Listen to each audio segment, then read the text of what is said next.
इस देश ने एक चीज बहुत बड़ी देखी। इस देश ने एक ऐसा प्रधानमंत्री देखा जो जब प्रधानमंत्री नहीं थे तो कहते थे चीन को लाल आंख दिखाएंगे, और जब चीन अतिक्रमण करके बैठा है तो प्रधानमंत्री लाल शर्ट पहन के उनकी जी हजूरी के लिए अपने खाने की थाली छोड़कर खड़े हो जाते हैं। अब ये कहते हैं चीन के अतिक्रमण की बात, अब जिनके दिमागों के ऊपर चीन ने अतिक्रमण कर रखा है कॉन्ट्रैक्ट के थ्रू, अब उसके लिए क्या करें?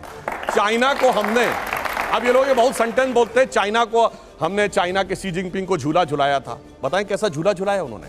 आज मैं पूछूं, चाइना के साथ दुनिया के कौन से देश खड़े? सिर्फ दो, नॉर्थ कोरिया और पाकिस्तान। चाइना का नक्शा याद करिए, इधर है पाकिस्तान, इधर नॉर्थ कोरिया। वो झूला झूल रहा, north Korea Pakistan, north Korea Pakistan. हमारी सरकार के किसी नेता ने आतंकवादियों के लिए आंसू नहीं बहाए। हम ये कह सकते हैं हमारे किसी नेता ने आतंकवादियों के लिए पलक पावड़े नहीं बिछाए। संसद भवन पे हमला हुआ, जिन जाबाजों ने अपनी जान दे दी, उन्होंने, उनके परिवारों ने मेडल लौटा दिए। चूंकि अफजल गुरु को 7 साल तक सर्वोच्च न्यायालय से निर्णय होने के बाद फांसी नहीं दी रही थी, परंतु सोनिया जी की आंख में आंसू नहीं आए, बटाला हाउस के एनकाउंटर के आरोपियों के लिए आंसू आए। हमने किसी जाकिर नायक को शांति का मसीहा कहने वाले, इशरत जहां को बेटी कहने वाले, अफजल को हालात का मारा कहने वाले, हाफिज को साहब कहने वाले, ओसामा को जी कहने वाले, बुरहान वानी को भटका नौजवान कहने वाले, आतंकवाद पे भाषण दे रहे हैं। नमस्कार दोस्तों, मेरा नाम है के पंडा, आप देख रहे थे डेली डिबेट एनालिसिस। दोस्तों, आज का जो डिबेट वीडियो है बीजेपी के नेता सुधांशु त्रिवेदी और कांग्रेस के नेत्री सुप्रिया सुलेनेत्री के बीच में डिबेट का जो टॉपिक है, कांग्रेस के टाइम पे जो डेवलपमेंट और अभी का बीजेपी के टाइम पे जो डेवलपमेंट, उनके बीच में कंपैरिजन है। वीडियो बहुत मजेदार होने वाला है। प्लीज आपसे अनुरोध है, वीडियो को अंत तक देखिएगा। चैनल पर अगर नहीं है तो चैनल को सब्सक्राइब करके बेल आइकन को प्रेस कर देने का। चलिए वीडियो देखते हैं। 9 साल अद्भुत थे क्योंकि इसमें ऐसे ऐसे जुमले हमने सुने जो हमने कभी नहीं सुने थे। मैं छोटी सी बात कहकर अपनी बात शुरू करती हूँ। आज हर व्यक्ति बैंक जा रहा है अपना 1 या 2 या गड्डी 2000 की बदलने के लिए। जो 7 साल अपना लाया हुआ रुपया नहीं चला पाए, वो 70 साल का हिसाब मांगते हैं और 9 साल का सीना ठोक रहे हैं। ये इनकी असलियत है। अब आपको मैं क्रमवार तरीके से बता देती हूँ इस देश ने क्या देखा। इस देश ने 9 साल में सबसे ज्यादा बेरोजगारी देखी, और बेरोजगारी ऐसी देखी कि जब आप सरकार से सवाल पूछिए तो इस देश ने सुना पकौड़े तलो।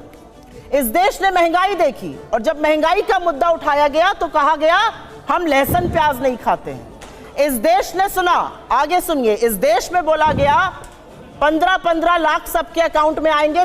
इस देश ने एक ऐसा प्रधानमंत्री देखा जो जब प्रधानमंत्री नहीं थे तो कहते थे चीन को लाल आंख दिखाएंगे, और जब चीन अतिक्रमण करके बैठा है तो प्रधानमंत्री लाल शर्ट पहन के उनकी जी हजूरी के लिए अपने खाने की थाली छोड़कर खड़े हो जाते हैं। इस देश ने एक ऐसा प्रधानमंत्री देखा जो चीन को सबक सिखाने के बजाय 3 साल से चीन को अपने सबसे बड़ा ट्रेडिंग पार्टनर बनाया हुआ है। चीन और हमारा ट्रेड डेफिसिट $100 बिलियन है। इस देश ने मिजोरम और असम के बीच में गोलियां चलती हुई देखी। इस देश ने कर्नाटक और महाराष्ट्र के बीच में तनातनी देखी जहां पर भाजपा की शासन है भूमि को लेकर। इस देश ने मणिपुर को जलते हुए देखा, लेकिन प्रधानमंत्री और अमित शाह जी के मुंह पर एक जरा सी शिकन नहीं देखी। इस देश ने तैरती लाशें भी देखी। यह देश सब कुछ देखता है, और अब देश यह भी देख रहा है कि भारत के संसद का उद्घाटन होने जा रहा है, और भारत का संसद क्या है, और अब देश यह भी देख रहा है कि भारत के संसद का उद्घाटन होने जा रहा है। और भारत का संसद क्या है यह हमारा संविधान बताता है। अनुच्छेद 79 क्लियरली कहता है इंडियन पार्लियामेंट का मतलब है राष्ट्रपति, काउंसिल ऑफ स्टेट्स राज्यसभा और लोकसभा। राष्ट्रपति को दरकिनार करके ये मोदी शो जो हो रहा है ये भी देश देख रहा है। किराए के लोग ले जाकर जो बाहर शो होता है वो भी देश देख रहा है। ये इनके 9 साल का फलसफा है। 1965 की लड़ाई के समय गुब्बारे पाकिस्तान की तरफ से आते थे, वो कुछ पेपर डाल देते थे भारत की तरफ, तो हर हफ्ते पुलिस की रिपोर्ट आती थी कि इस साल कोई गुब्बारा नहीं आया। अरे भैया, सैटेलाइट का जमाना आ गया और गुब्बारे का नियम बना हुआ, नियम का पालन हो रहा था। ऐसे एब्सर्ड रूल्स को हटाने का काम किया। यह हमारी इनकी सोच में अंतर है। अब जो इन्होंने बोला, अब मैं सिर्फ फैक्ट्स बोल देता हूं बजाय इसके कि जैसे इन्होंने कुछ कहा ये हुआ वो हुआ। क्रिस्टीना जॉर्जिवा IMF की चेयरमैन है, उन्होंने कहा कि अगले साल भारत दुनिया में 15% ग्रोथ को कंट्रीब्यूट करेगा, वर्ल्ड की ग्रोथ में 15% कंट्रीब्यूट करेगा। हमारी सरकार आने से पहले हमारा ग्लोबल जीडीपी में 2.4% का हिस्सा था, अब 9% से ऊपर का। और इन्होंने कहा कुछ नहीं हुआ, तो मैं मानता हूं। सुनिए, जब मोबाइल हैंडसेट हम सब यूज करते हैं, जब हमारी सरकार आई तो हम सेकंड बिगेस्ट कंज्यूमर थे, क्योंकि हमारे यहां सबसे ज्यादा आबादी भी है। दूसरे नंबर पे, अब नंबर 1 पे हो गई। पर पता है 92% मोबाइल हैंडसेट बाहर से आते थे। आज हम सबसे बड़े प्रोड्यूसर हैं, 97% मोबाइल हैंडसेट हमारे बनते हैं। वो बनाने वाले कोई थोड़ी है, वो तो आसमान से कहीं जिन्नात आके बना रहे होंगे। 37 किलोमीटर पर डे अगर रोड बन रही है तो ये भी कोई रोजगार थोड़ी सृजित हो रहा है, वो कोई हवा से आके बना रहे होंगे। 3.5 करोड़ मकान बन गए प्रधानमंत्री आवास, वो भी किसी ने आके हवा में बना दिए होंगे। उसके लिए भी ऐसी क्या जरूरत थी? कार मैन्युफैक्चरिंग में आज 7.5 करोड़ परिवार भारत के ऐसे इनके पास कार हो गया, वो कार भी किसी ने आके हवा में बना दी होगी। इसलिए, और इन्होंने कहा विदेशी कंपनियां चली गई, बिल्कुल। अरे हमारी देशी कंपनियां अब उस लेवल पे आई, महिंद्रा एंड टाटा ने आर्सेलर को खरीद लिया, दुनिया की टॉप की कंपनियों में से एक आर्सेलर को खरीद लिया। मगर अब क्या बताएं, अब ये कहते हैं चीन के अतिक्रमण की बात। अब जिनके दिमागों के ऊपर चीन ने अतिक्रमण कर रखा है कॉन्ट्रैक्ट के थ्रू, अब उसके लिए क्या करें? चाइना को हमने, अब ये लोग ये बहुत सेंटेंस बोलते हैं, चाइना के सी जिनपिंग को झूला झुलाया था। बताएं कैसा झूला झुलाया उन्होंने?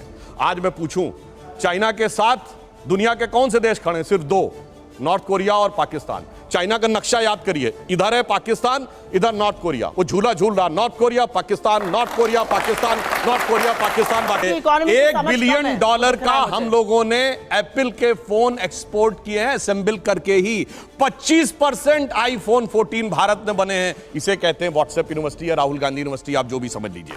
अब दूसरी बात मैं कहना चाहता हूं, दूसरी, अरे भाई आपने आप लोग हैं भाई। हमने आतंकवाद की इतनी घटनाएं उत्तर से दक्षिण तक बता दी, अब दक्षिण कश्मीर के 4 जिलों में रह गया है, वो दिखाई नहीं पड़ा। उसके लिए इनको आंकड़े चाहिए। पर मैं कह सकता हूं, हमारी सरकार के किसी नेता ने आतंकवादियों के लिए आंसू नहीं बहाए। हम ये कह सकते हैं, हमारे किसी नेता ने आतंकवादियों के लिए पलक पावड़े नहीं बिछाए। संसद भवन पे हमला हुआ, जिन जाबाजों ने अपनी जान दे दी, उन्होंने, उनके परिवारों ने मेडल लौटा दिए। चूंकि अफजल गुरु को 7 साल तक सर्वोच्च न्यायालय से निर्णय होने के बाद फांसी नहीं दी रही थी, परंतु सोनिया जी की आंख में आंसू नहीं आए। बटाला हाउस के एनकाउंटर के आरोपियों के लिए आंसू आए। हमने किसी जाकिर नायक को शांति का मसीहा कहने वाले, इशरत जहां को बेटी कहने वाले, अफजल को हालात का मारा कहने वाले, हाफिज को साहब कहने वाले, ओसामा को जी कहने वाले, बुरहान वानी को भटका नौजवान कहने वाले आतंकवाद पे भाषण दे रहे हैं। इसलिए अब महिला की बात करता हूं, बिल्किस बानो की बात ये कर रहे हैं। 14 साल वो लोग जेल में रख के आए, मुस्लिम थी इसलिए बोला। इसी पश्चिमी उत्तर प्रदेश में एक मुस्लिम महिला थी इमराना, जिसके साथ उसके ससुर ने बलात्कार किया और मौलवी ने फतवा दे दिया कि अब आज से वो अपने ससुर की पत्नी और पति की मां हो गई। और जलवाए जलाल से वो मौलवी साहब विद्यमान थे, चू नहीं बोला। ये इनका महिलाओं के प्रति सम्मान था।